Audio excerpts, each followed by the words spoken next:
Hey everyone, Christina Del Rey with your forecast for the week of December 28th, 2020. We have finally made it to the last week of December, of last week of the year. It is here and it is not going out without a bang, without some intensity, because that is how 2020 has been all year long. So we have Tuesday, we have a full moon in Cancer. It is an emotional one. So it is really going to be about bringing the past to a close. It's going to be about letting go of what no longer works in your life and getting excited for your future as well. But this will not go without, emotions and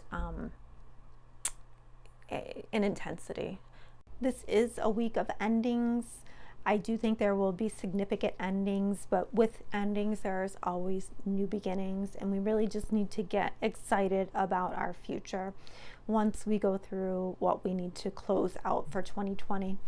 And I wanted to say too, like Wednesday and Thursday, we have Venus squaring Neptune, and to me this says, deception in relationships. So I would just be careful, watch out for that. Also too, with Neptune, you can have a little too much fun partying and things like that. So, just be aware. But Venus does meet up with the South Node, and, to me, this says you have to let go of some kind of deception or something that's not right in your life. And it might be a disappointment, but, it needs to be shed. But let's see where all of this falls in your horoscope for the week.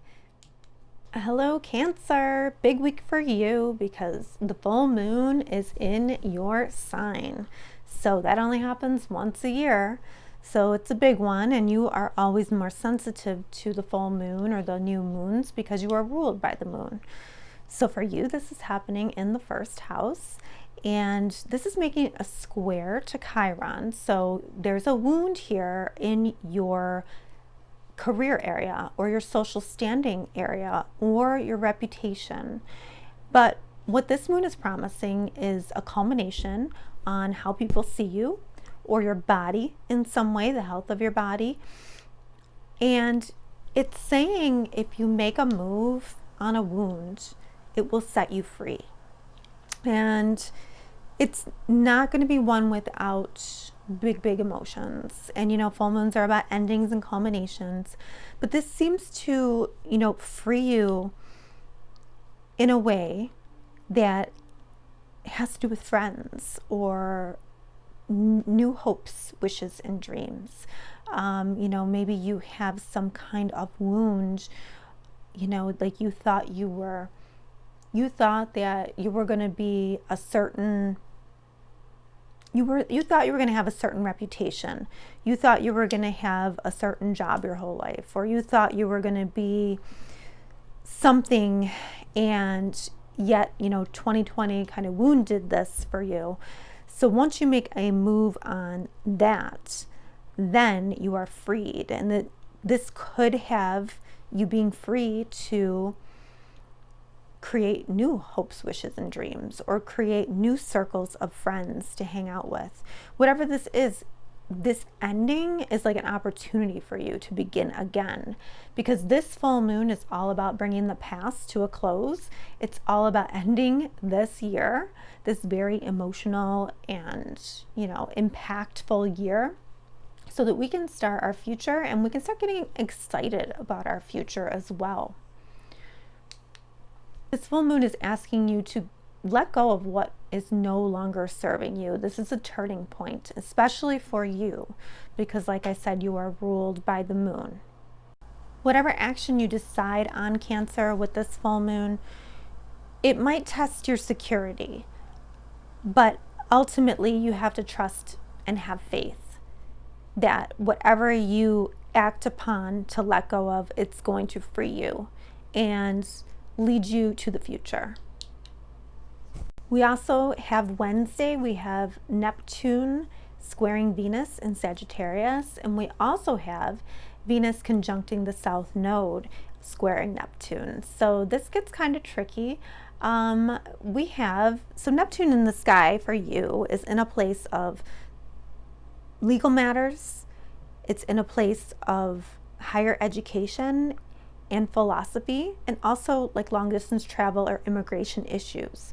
So this to me is saying that, there's something that you had an ideal about that you have to let go. And it could be a philosophy. It could be something, legal that you have to let go of. But when Venus conjuncts with the South Node in your 6th house, this is saying that you're letting go of a relationship that you have that is in your everyday life, or maybe it's at work, because this is work as well, or maybe you are letting go of some kind of money that you have at work. Maybe there's just something Venusian here, and most of the time Venus has to do with relationships and money. So you are letting go of something here that no longer serves you, and it's like you're starting a new cycle now, and you have to let go of this mirage. Whatever you thought like was so great is no longer great anymore, or it's not serving you anymore. So now you have to have a different philosophy, or you have to have a different relationship, or, or different money or something. But something here is letting go. So this is really like a week of letting go and letting the future begin, because we have to get excited about our future. We have to start a new cycle. We can fight it all we want, but what's going to end up happening is, the choices will be made for you instead of you making the choices. So with this energy, you want to sit and really think about what your future looks like. If you haven't watched my yearly forecast, I will link it below. But I think it'll be a great week, and I can't wait to see you in 2021.